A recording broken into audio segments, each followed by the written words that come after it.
जय जिनेंद्र बच्चों, तीर्थंकर महावीर कोचिंग क्लासेस में आप लोगों का स्वागत है। अपन कृत्रिम काय के प्रवर्धन पढ़ रहे थे और जिसके अंतर्गत हमने काफ़ी सारी विधियां आपको बता दी थी। एक विधि है दाब विधि, जिसके बारे में आज हम आपको बताएंगे। दाब विधि जनरली होता क्या है कि जब हम किसी भी विधि के द्वारा हम जनन ना कर सकें या नया पौधा ना बना सकें, तब उस विधि में जैसे कलम लगाना वगैरह अगर नहीं कर सकते हैं तो फिर हम दाब लगाना है। यानी इसमें क्या होता है, जैसे हमारे पास कोई पौधा है और उस पौधे के सबसे नीचे जो ज़मीन के नज़दीक जो डाल होगी, है ना, शाखा होगी, उसको हम क्या करेंगे, उसको थोड़ा सा जैसे वो बड़ी होती है तो उसको बड़ा करके हम इस ज़मीन के नीचे उसको दबा देंगे। और जो विड पिन यानी जो लकड़ी की बनी हुई पिनें होती हैं उसके द्वारा हम इसको नीचे की तरफ दबा देंगे और उसके ऊपर एक कोई वज़न रख देंगे। वज़न इसलिए रख देंगे कि अगर हम वज़न नहीं रखेंगे तो ये क्या होगी, ऊपर की तरफ उचकती बोलते हैं ना जिसको हम, कि ऊपर की तरफ निकल जाएगी और इसमें जड़ें नहीं बन पाएंगी। तो हम इसके ऊपर एक वेट रख देते, वज़न रख देते, जिससे ये इसी मिट्टी के अंदर दबी रहे।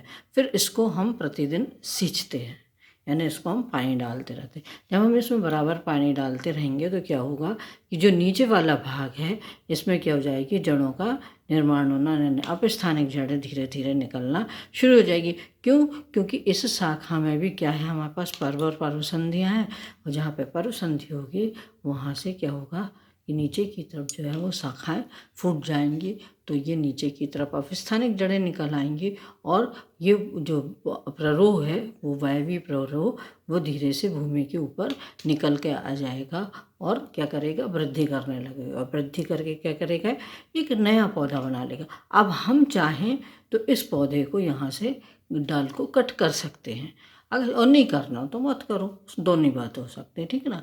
अच्छा, इसी तरह से क्या होता, अब ये तो हमारे पास वो विधि हो गई कि भाई डाल, हमारे पास जो शाखा थी वो ज़मीन के नज़दीक थी तो हमने उसको ज़मीन में दबा दिया और नया पौधा बना लिया। अब मान लो बड़ा पेड़ है, बहुत ऊंचाई पे है, तो उस स्थिति में हम क्या करते हैं, उस स्थिति में हम इनकी जो शाखाएं होती हैं उनको छील देते हैं और छील करके उसमें मिट्टी लगा देते हैं और मिट्टी लगा करके उस पर कपड़ा बांध देते हैं और कपड़ा बांध करके उसके ऊपर वाली डाल के ऊपर क्या करते हैंगे, एक मटका बांध देते हैं, मटके में पानी भर देते हैं और वो मटके में हल्का सा छेद करते हैं जिससे कि पानी उस पर बराबर निरंतर गिरता रहता है। और उस स्थिति में क्या होता है कि वहाँ पे जड़ें बन जाती हैं और उन जड़ों से हम उस पोर्शन को अलग करके और नया पौधा बना लेते हैं। ये तो हो गया हमारा कृत्रिम काय की जनन में दाब। अब हमारे पास एक और नई विधि आती है। नई विधि कौन सी आती है? सूक्ष्म प्रवर्धन, यानी माइक्रो प्रोपोगेशन, ठीक है ना। अब ये एक नई विधि है, ये पूरी तरह से एक नई विधि है और इस विधि में क्या होता है कि हमें पौधे का कोई भी बड़े भाग की कोई आवश्यकता नहीं होती है। जैसे कहते हैं ना, टिश्यू, छोटा सा पतला सा भी एक टिश्यू अगर हमें मिल जाता हैगा, छोटी सी सेल भी अगर हमें मिल जाती है तो उससे हम बहुत सारे पौधों का निर्माण कर सकते हैं। ये एकदम नई टेक्नोलॉजी है, इसके द्वारा किसी बहुत मतलब ज़्यादा पौधों की हम वृद्धि एक साथ कर सकते हैं। जैसे इसमें हमें दिखा रहे हैं कि जैसे समझ लो, सपोज करो ये मूली है, मूली का एक छोटा सा पार्ट हमको मिल गया। उस पार्ट को उन्होंने क्या किया कि सबसे पहले हम क्या करते हैं, जो पार्ट हमें मिल जाता है उस पार्ट को हम एक विलयन में डालते हैं। वो विलयन काय का होता है? वो पोषण विलयन होता है। पोषण विलयन मतलब उस सेल के लिए उसमें खाना होता है। जैसे ही हम इसको इसमें डालते हैं तो क्या होता है, वो जो खाना होता है वो सेल को मिलना शुरू हो जाता है और सेल क्या होती है, धीरे धीरे धीरे विभाजित होती है और विभाजित होते होते होते होते क्या होता है, काफ़ी सारी सेलों में विभाजित हो जाती है और विभाजित होकर के एक बड़ा रूप बना लेती है, यानी सेलों का एक समूह बन जाता है। इस सेलों के समूह को बोलते हैं कैलस।